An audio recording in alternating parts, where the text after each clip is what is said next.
Hi. Hey, great to have you, man. It's really exciting, to be speaking to you about this film. uh, it's crazy because now, can you believe it's been 30 years since The Wizard? Yeah, uh, it makes me feel old. it's crazy because you still look, amazingly like I can still envision you in the role. I was like literally just watching it last night, and as I look at you now, it's like you literally look just only a few years much older than yourself as like a kid. uh it's kind of crazy, and I'll get kind of straight right into it. It's obviously we're celebrating the 30th anniversary of the film, but how has your perspective changed over the years as you look back in being in that role? Um, yeah, I mean, it's like a lot of the stuff that I did when I was a kid. You kind of do it and then you forget about it. You kind of do it and then move on. And you know, uh, for me, it's like it follows a wave of other kind of nostalgia. Where like when I go back and to some of these screenings and stuff and watch the movie, and it's like it's such a snapshot of the 80s. Yeah. It's like peak 80s culture in a lot of ways. um and I love that because I'm a product of the 80s. I'm as nostalgic as anybody. Yeah, So I it's crazy. Like you'll ask like any millennial like some of like the movies that they remember from their childhood, and like normally at the top of the list like The Wizard is usually like right up there. Um, and it's funny too, is that you mentioned it, it's like a product. You are correct. It is, it came out in the late 80s, early 90s, and it is a product of the time, but surprisingly, it's aged like remarkably well. And in a way, it's kind of aged even better like in the past few years. Like I don't know how to explain it. It's like I watch and I'm like, oh wow, the movie's actually even more enjoyable now for some odd reason. Like as an adult, I can't even explain it. uh I guess for you, like personally, like what is it in your opinion that people, aside from the whole video game culture, what is it that it resonates so much with like the I would say Gen X millennial generation, that this movie just has such a infatuation? um yeah, well, so it's funny because in the years since the movie was made, the culture around video games has grown and intensified. Yep. um, and so like it's funny, like you mentioned that for some people, this movie kind of ranks at the top of their list of memories. What it's interesting, what I found is that there's kind of two groups. Hmm. There's some people who were of a certain age, and it just hit them at the right time, and I mean, basically in 89, if you cared about, Nintendo or video games, it was a big deal for you. Yeah. And if you didn't care, you kind of missed it completely. So Yeah. there's some people that some people I meet, and they're like, oh my God, this movie is like so important for me, because of when I was a kid. And then there's plenty of other people who are like, huh, what movie, like, so, um, I feel like it has it has some relation to video games, and how much that has grown. I mean, video games now, like they make more money than than the movie studios, or they're making money together. Anyway, it's the context, changed pretty severely. Yeah, and and you are right that video games, let's be honest, like when the movie came out, video games was like a kid thing. It was like something that Right. really just kids played, and then now it's kind of like, every generation in a way kind of plays video games. When I guess as you were kind of growing up, were you kind of like thinking like, oh man, I was like part of this movie that's part of this, medium that's probably gonna make this like I wouldn't even say like a cult hit, but it's almost going to be kind of like looked upon in a very historical context. Like, was that ever going through your mind, like as you were growing up, knowing that you were part of that film? I kind, it's funny. I have had that thought at Yeah. times. Um, but also, like I said, a lot of people really kind of missed this movie. So, Mm.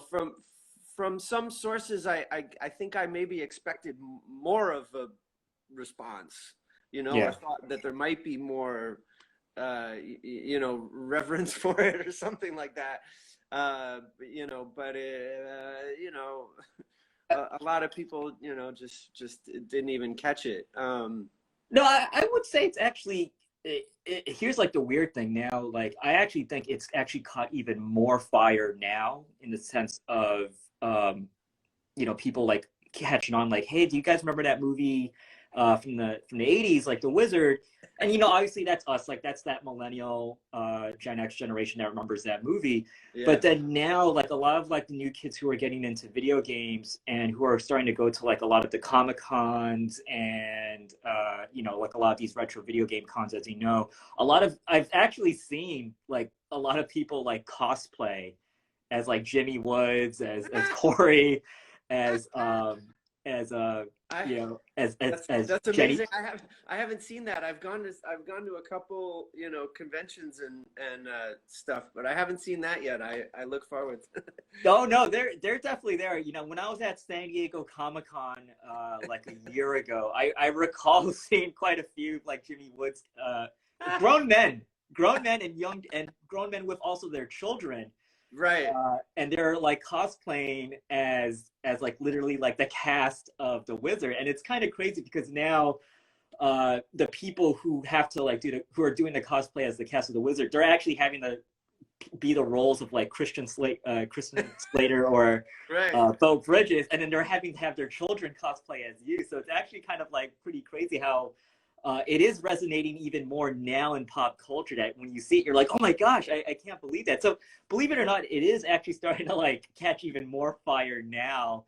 But it's funny, like as you watch it, there's a lot of stuff that I realize like they probably can't do a lot of these things in today's movie making. There's like I watched a movie recently and it's like you have the child bounty hunter, like grabbing you, like grabbing kids, and then like they just have Christian Slater's Beau Bridges and Christian Slater, like they're literally just like crashing cars, like trying to maim a car. And I don't think they could, you probably can't do those types of storytelling nowadays. Is there anything like I guess like as like if when you've watched a film that you realize like, oh wow, like we definitely can't do that anymore now? I mean there are definitely some things obviously like with with filmmaking or in any medium the culture changes, right? Yeah. So there's a lot of things that you can't do. However, that character, as kind of hectic as he was, and like sort of a disturbing character if you think about it too hard. But anyway, those guys exist. Like those are real, like that's a real thing. So a child bounty hunter. Yeah, I mean that's real. People, people make money doing that shit. So I mean, if you want to write about that now, you can. It's real. You sort of have to write about it in a certain way. I kind of liked in the movie that guy wasn't villainized too badly, and kind of what I mean about that is that he has a sort of a redemptive moment, that when Jimmy wins later, he like gets genuinely excited, Yeah. and I always really appreciated that, it was like he's not necessarily a bad guy, just misguided. Yeah, in a way, he's kind of like like the criminals from Home Alone. It's like Right. they're bad guys, but they're kind of like, yeah, they're funny bad guys. It's Right. okay, it's cool. Right. Yeah. Yeah.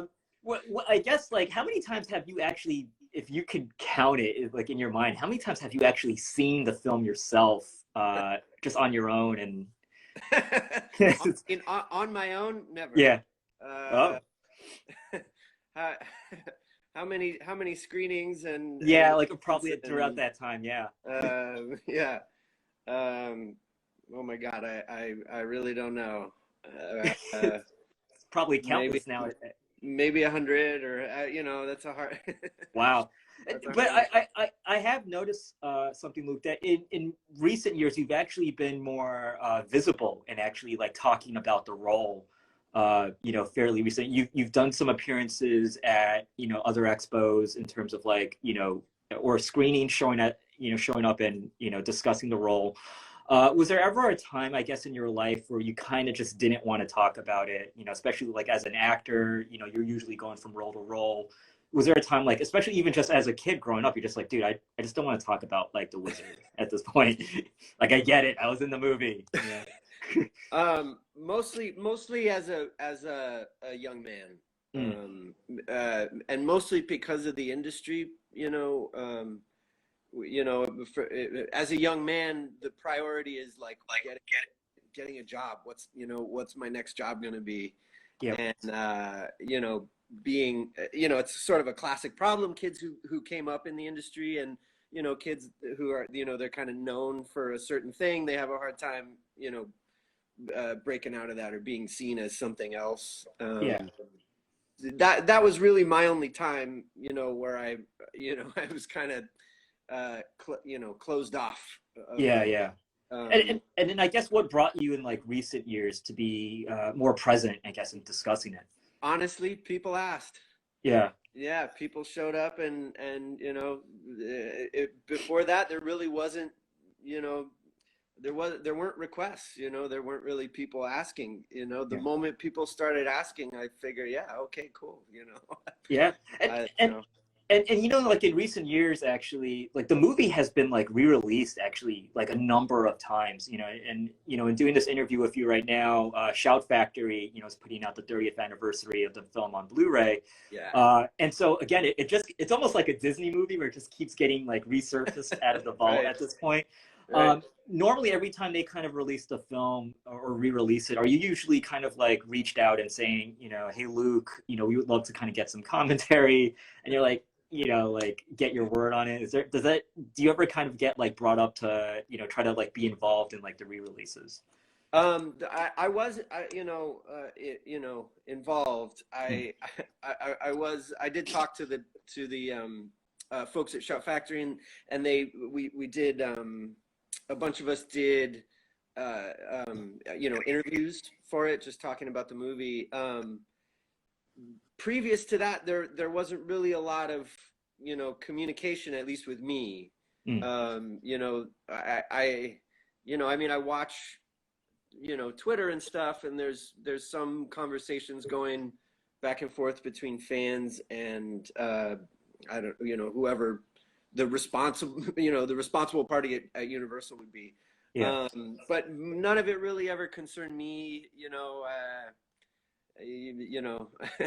I think going to, we did start going to a couple different events around, and this past summer we did a great one in Dallas, where they brought out the writer and producer, and it was a really fun event, and we hadn't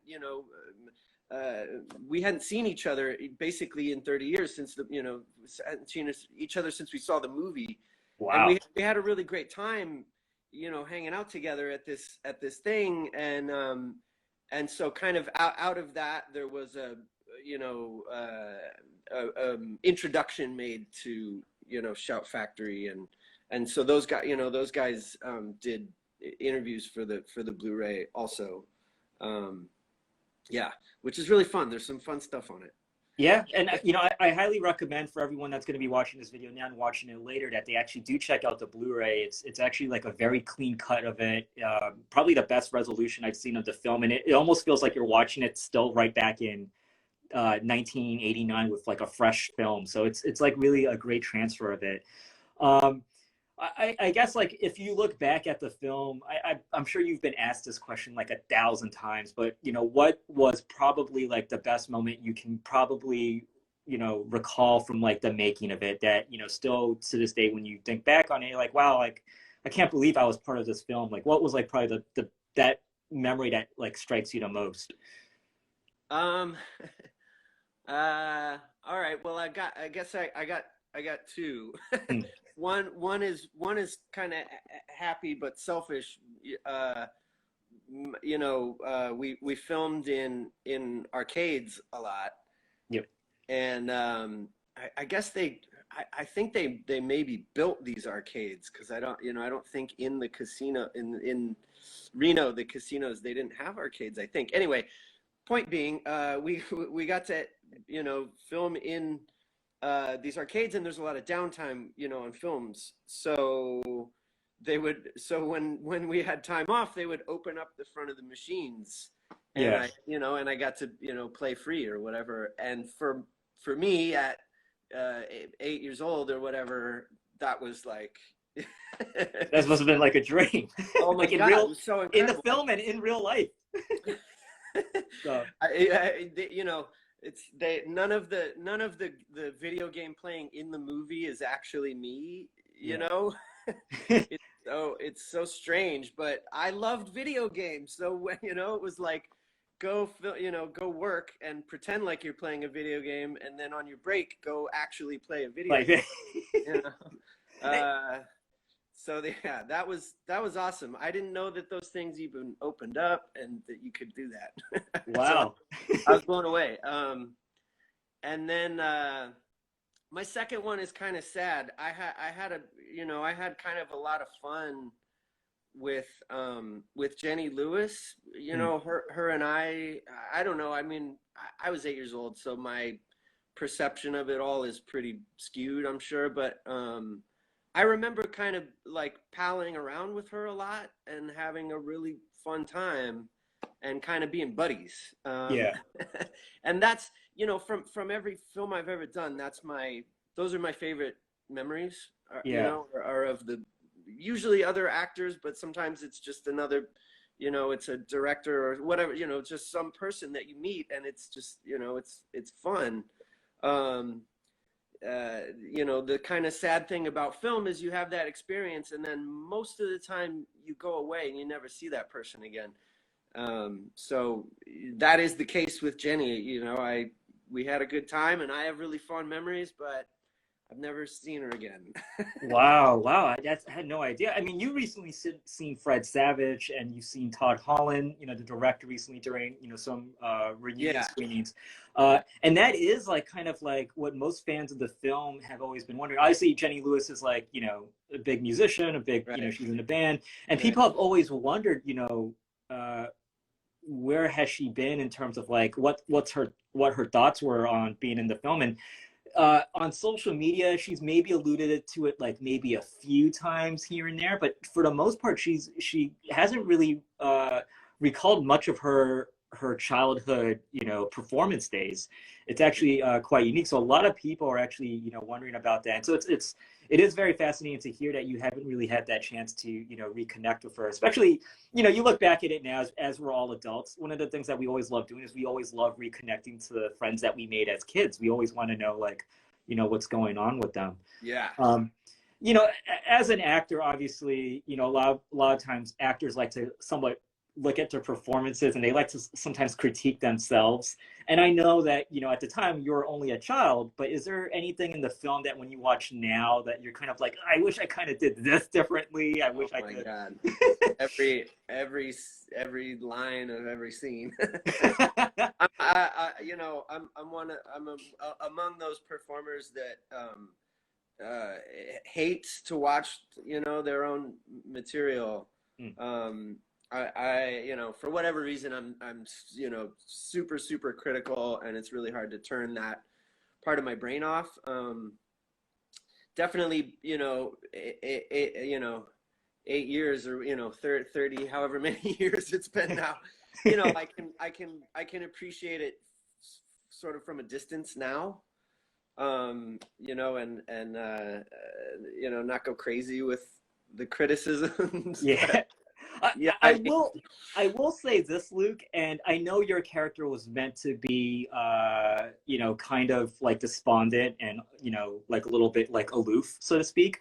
But in right, watching it now, and now knowing about video games and how, like, you know, the whole culture of video games, watching it now, watching your performance, you're actually the most realistic person playing a video game, because when you watch like the other actors, you know, they really went over the top. They're always like literally like, you know, erratic movements, and yeah, you watch normal people when they play video games, they're not like that. They're pretty much playing a video game like, you know, Jimmy Woods. right. They're just chill, They're right? They're focused. not like like flailing away like, you know, the Lucas character. So I will say this, in watching your performance, even though you were like, I know, a child, you almost like nail it spot on. And like, I guess people may not realize that until, you know, decades later, that yeah, Jimmy Woods is actually, you know, quite a realistic game player at this stage.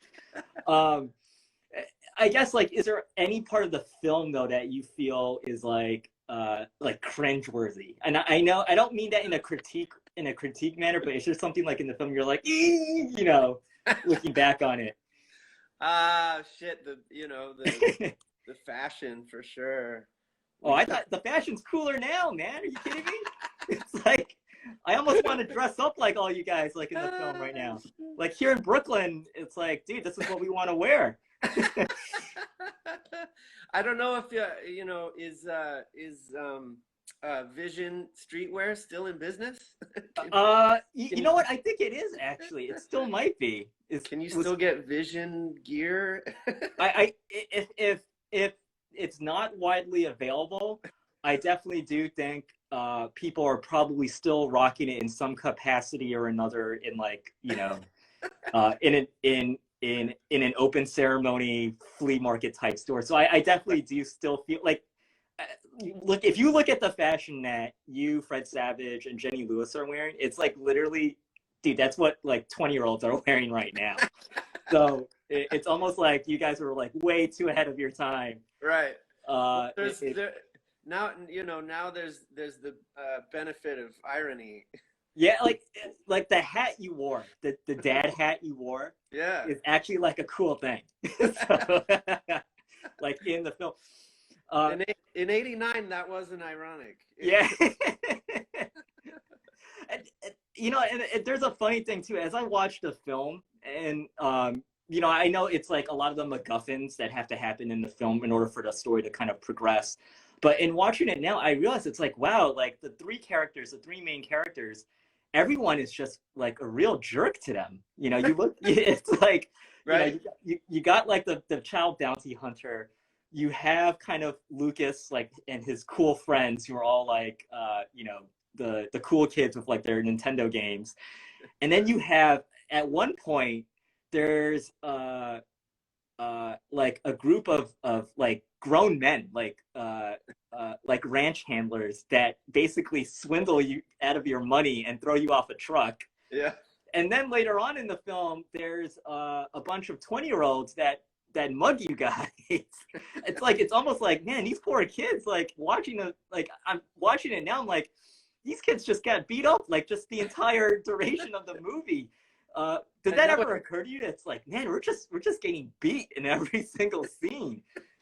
I know, and they're just kids. They're just kids. It's like, Um, I, you know, sometimes it has been fun for me to think about the movie like a Western.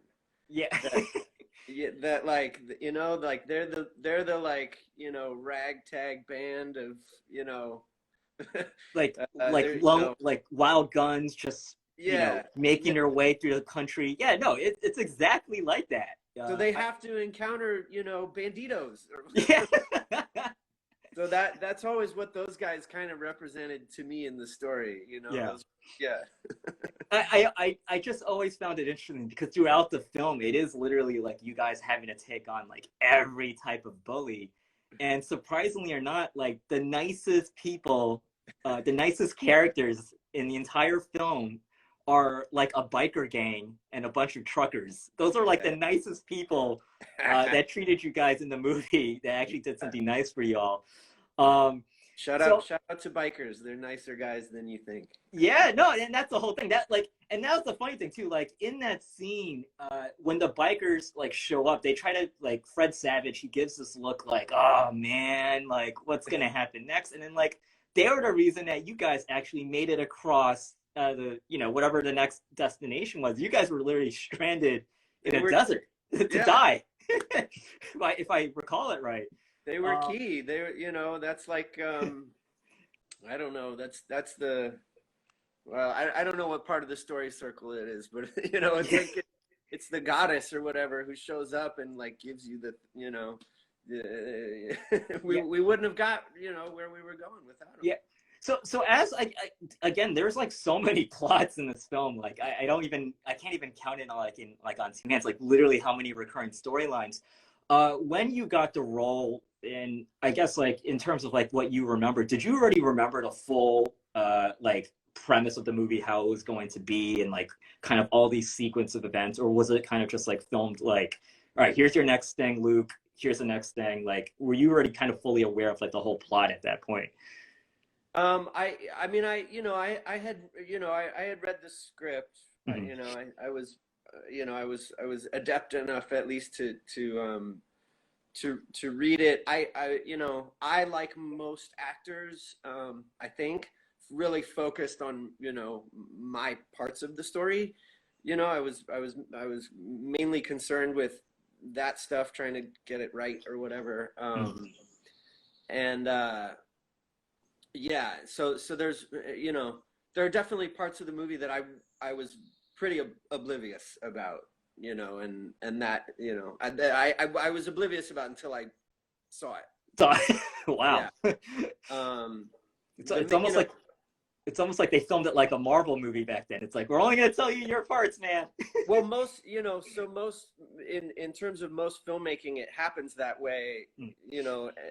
We shoot, we shoot out of order, and we, sometimes we block shoot and all kinds of weird stuff. And it's all about, it's just all about money. It's all about the, most economic way to make something. So, I mean, it is that way most of the time.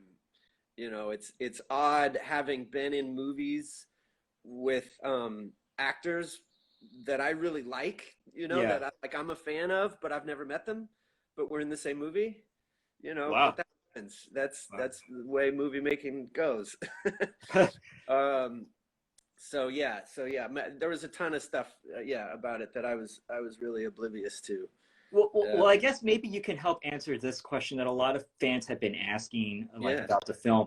And your character, for those people who don't really recall it, was basically his big premise line was that he was traumatized because his twin sister died. And so at the end of the movie, there was quite a bit of, they showed photos of you and like the whole family, you and your twin sister together. And so people were curious, was there actually, we know you guys were photographed with you and your twin sister, but was there actually like footage filmed where potentially you were, like live footage where you're actually with that Jennifer, I believe the character's name was, with the twin sister? Was there any footage that exists of those scenes where you're actually with her? No, and this is look, to the best of my recall, no moving pictures. In other words, we got together, the whole family, for that one photo shoot, and that was that. Yeah. There was a lot of other stuff that was shot that didn't make it into the movie, and it was the best person to ask about this stuff is Todd, the director, because he'll give you a detailed answer. But it was a lot of stuff involving Corey and his friends, and kind of more like trying to set up the life in Utah before they take off. Yeah. And as with the editing of so many movies, when they saw it, they just they were like, oh, we don't need this. But it exists somewhere, in some Interesting. vault. Yeah. Yeah. So you know, it's also just going back to like how you didn't film like many scenes with like other actors at the same time. Was like, I guess by the time the scene that I can recall the most where it was like Beau Bridges and Christian Slater, and pretty much like most of the cast at that point, it was pretty much just like at the end. Was that like really like the only point during filming that you were actually were like on stage with them, or even like in proximity to them uh, throughout the entire production? Oh, with you, sorry, you mean with Bo Yeah, with Beau and Christian and and Christian, yeah. yeah, and I forget the actor's name that played Bateman, but like primarily the majority of the cast at that point was really just Right. at the end. Right. Yeah, no, that's true. That's true. That's one of the kind of only times that we were all together. We did have a couple other scenes, and it may be, it may be some of the stuff that was cut. Because I remember filming other scenes with Bo and with Christian specifically. Oh, Um, interesting. and yeah, I'm not sure, right? I mean, that's probably the stuff that was cut. I remember both of those guys actually, Bo and Christian, but they were both such super nice guys. And Ken the producer told me that Christian, I've always wondered why he was in the movie. It has always seemed really strange to me that he was in the movie. But I guess he just loved Nintendo. he Wow. he just really wanted to be in it because he was into it. And that's like, I don't. That's just the coolest thing in the world to me. Yeah. And, That's how he ends up being, in the movie. Anyway, he was the nicest guy. And I remember doing scenes with him, and I've never seen the scenes. So yeah, it's a little odd. so, you know, Yeah, hopefully maybe some of those scenes will, you know, be brought in. Maybe, you know, for those who are buying the Blu-ray, maybe some of them might be in them. We don't know. So definitely something to check out.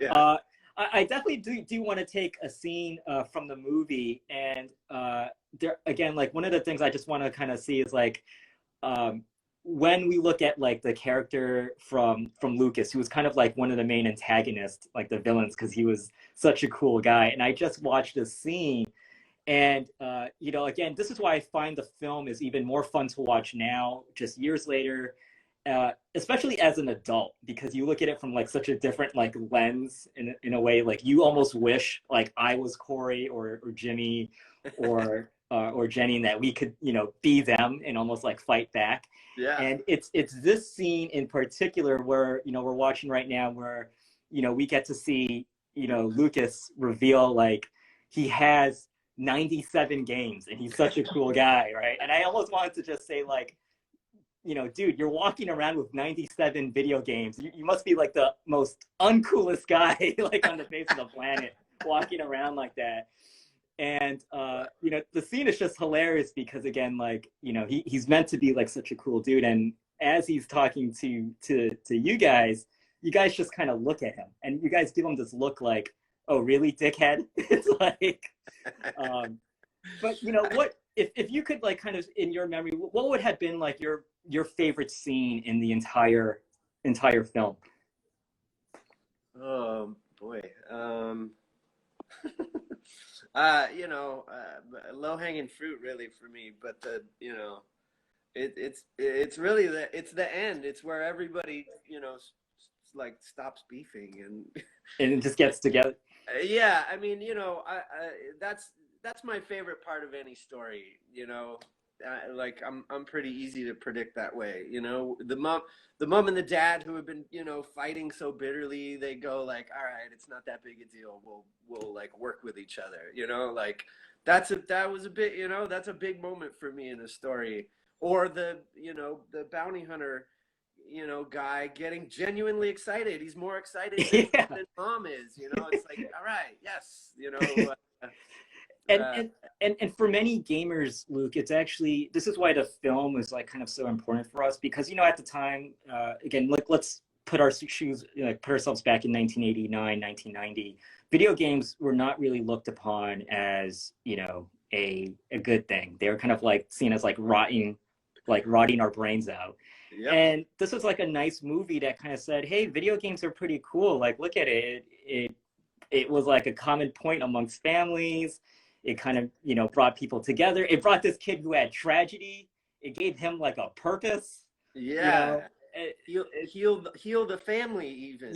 Yeah, it's, you can't ask for like something like to, you know, make a medium look much more palatable from a family, you know, childhood perspective. And I guess when you were in the film, was there any context that you were thinking that, oh man, people think video games are bad, and like did that ever recur to your mind, like even as you were growing older, that video games were kind of like a bad thing, and like this movie was actually kind of made it like seem cool and made it like family friendly? Well, I lived it, you Yeah. know. I was always on my, you know, game console of the moment, Yeah. and my mom was always, you know, telling me that you got to get off, and it's, you know, you know, I mean, all the arguments you've brought up, you know, it's gonna rot your brain and so on and so forth. I was you know, I was a bad kid. I was like, I don't really care if it does rot my brain. This is super fun, like, you know. So Yeah. yeah, I mean, you would kind of think that maybe being in a movie like this, or being, you know, that kid, I would get a pass, but I didn't. Really? And so I actually just want to turn back to one scene, and in my opinion, I feel this was like probably the best scene of the whole movie, especially as a kid watching it, and even now as an adult watching it. And it's the moment where they're counting down to like your appearance in the finale, like the final video Armageddon, like in the tournament. And people are wondering, where are you? What's going on? And I kind of just want to like show it right now on screen. And I almost want to get like your thoughts, like as you watch this scene again right now, you know, what was like Todd's direction for you to look? What was your, I guess, looking back on it now, like what, you know, what goes to your mind as this scene pops up? And it's like, to me, it's one of the coolest scenes of the whole film. Definitely, Yeah. definitely the coolest moments. And That's a great look that he gives me when he finally sees me. He's like, "Oh, yeah. you little bastard." Yeah. And I almost like love the look that you gave. You're like kind of so aloof, but it's You're almost right. like the look that you're giving is like, you know, as we watch it here with the sound, it's almost like you're saying, "What's up, bitch?" You know, like, "What's good, motherfucker?" Like, how you I doing? think, you know, I don't think Todd had to do too much directing, you know, for that moment. Like, you know, aloof maybe was a default setting for me. But yeah, It's awesome. you're right. Like, Like I'm like, Lucas's whatever, look. bro. Don't. Yeah. It's not a big deal. And his look, as soon as he starts, like, you are correct, like the look he gives with like such animosity, it's like, Yeah. you mother. And it's like, you just stood there just saying, hey, what's up, man, let's get this shit going. That's a great performance, you know. Yeah. Credit to him. The thing that I think about the most watching that scene is the set. You know, it's out of control. They built this huge thing, and so this past now a year ago summer, when we did this convention, somebody showed me a picture of the real uh, video game championships at that time in '89.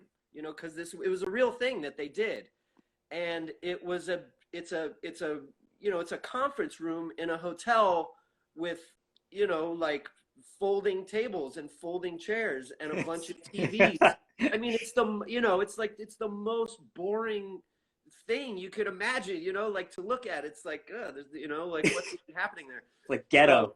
So, yeah.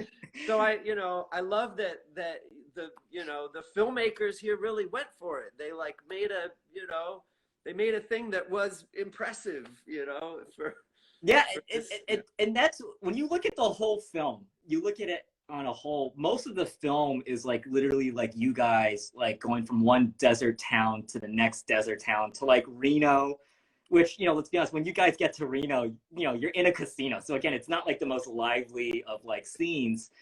And then finally it ends on this crescendo where it's like you guys are literally in Universal Studios, and it's like the greatest, stage setting of the whole film. When you guys were ready, like filming that moment, were you kind of like again, like having been through most of the film production at that point in the film, were you kind of just like, oh my gosh, this is like some crazy shit, man? It's like I can't believe how much like Yeah. it went like a complete 180. Yeah. I mean, not that I, felt like we were a fly by night production, before that, but definitely seeing those sets, it was like, whoa, shit, you guys, Yeah. are really doing it. Yeah, it was, yeah, we, also going on to the backlot at Universal, and and shooting on the King Kong ride, which isn't around anymore, and all that kind of stuff. I mean, that those are very fond memories for me because it's gone. Yeah. Because you kind of can't go back and visit. So yeah, getting to do that stuff, was pretty amazing. But they the interior of the set they built, I think, over at Cal Arts, and then obviously the backlot was the backlot there at Universal. And here's a crazy fact.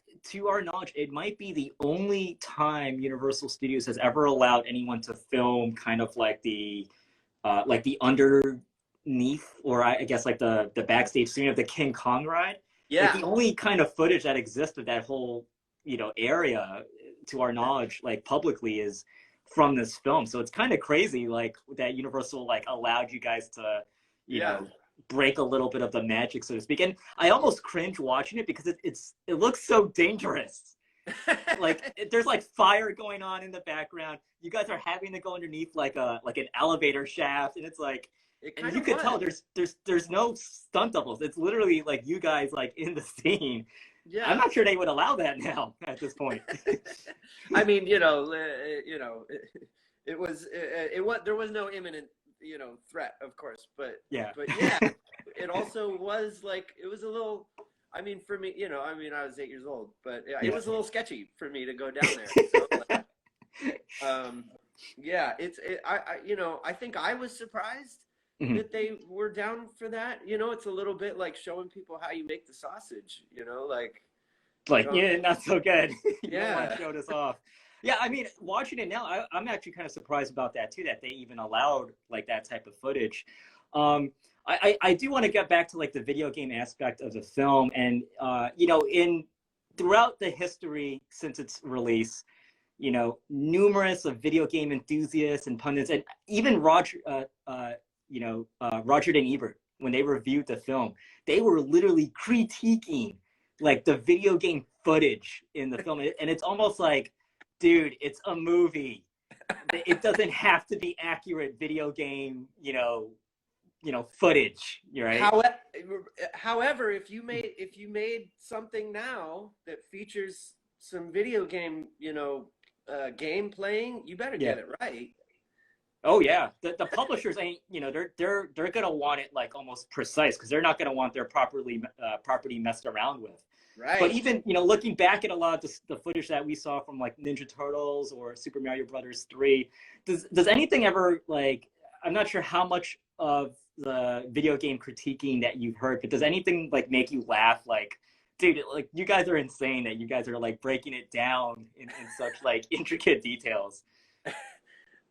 Well, the kind all the major, flubs, if you want to call them Mm. that fans have identified, through the years. Those are, it's all the same. And look, if you've ever played any of the games, like it intimately. You know how that game works, and that's not what shows up on screen, or somebody playing Mario 3 for the first time and just knowing where all the warps are, like, I mean, Yeah, I think people game like, forget too. Yeah, I think people forget too that your character was meant to be like Tommy from right, the pinball wizard.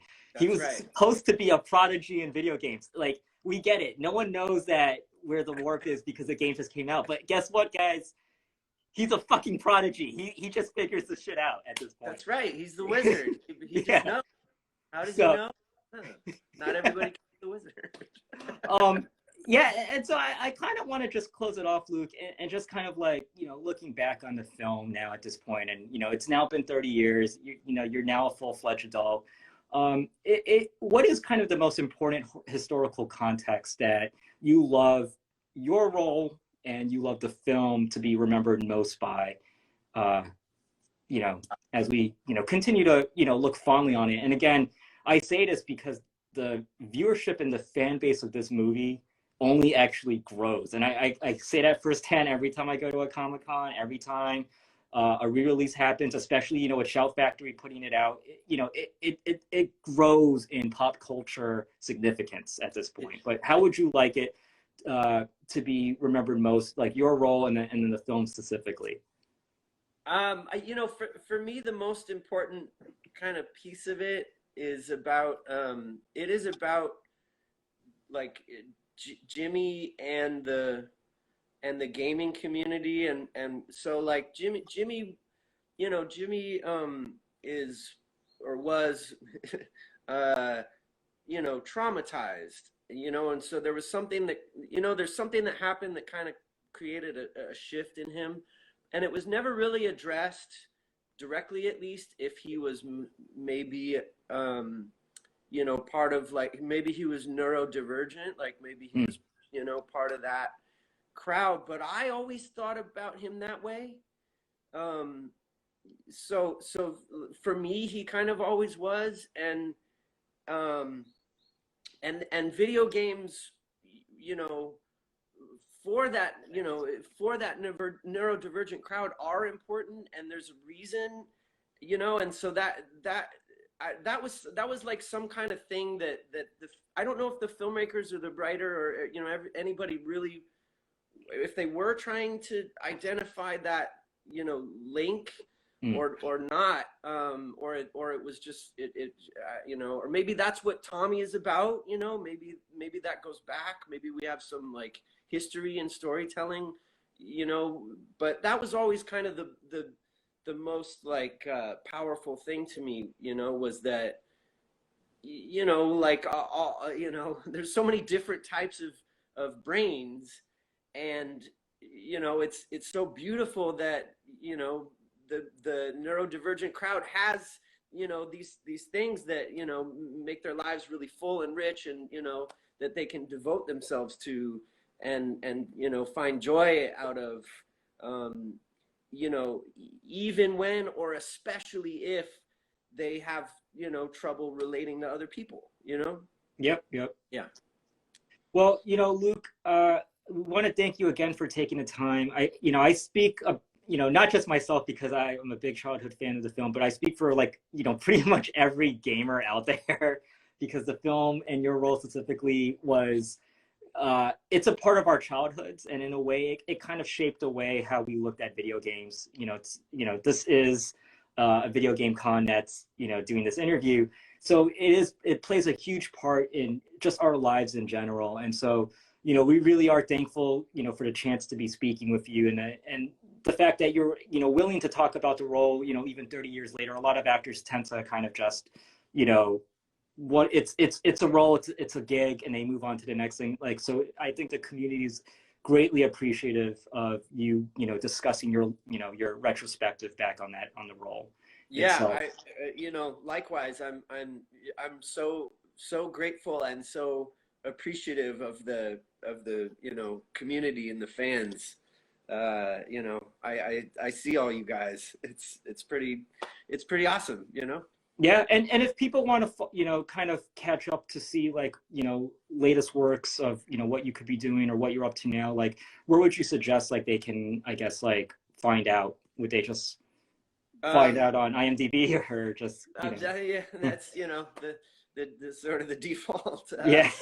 location. They do a really good job of tracking all the stuff, be it big or small. Right on.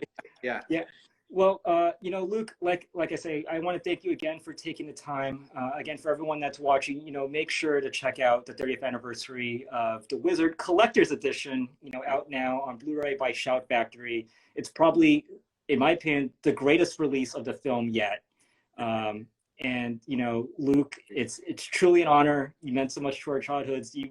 I mean, not many people can say that. They've touched the childhoods of, you know, countless generations, and so it's almost like we were you in a way. Like we lived vicariously our dreams through you. So so I say that again, like, you've played a big part. So Luke, thank you again. And we definitely look forward to watching many more times the screenings of The Wizard, and looking forward to seeing what you do next, for many more years to come as well. So Yeah, man, thank you for having me. Right back to you. I really appreciate it. all right on, everyone. Thanks again, Luke, and we'll Right. hopefully catch you again soon. Okay, sounds good. Thanks everybody for watching.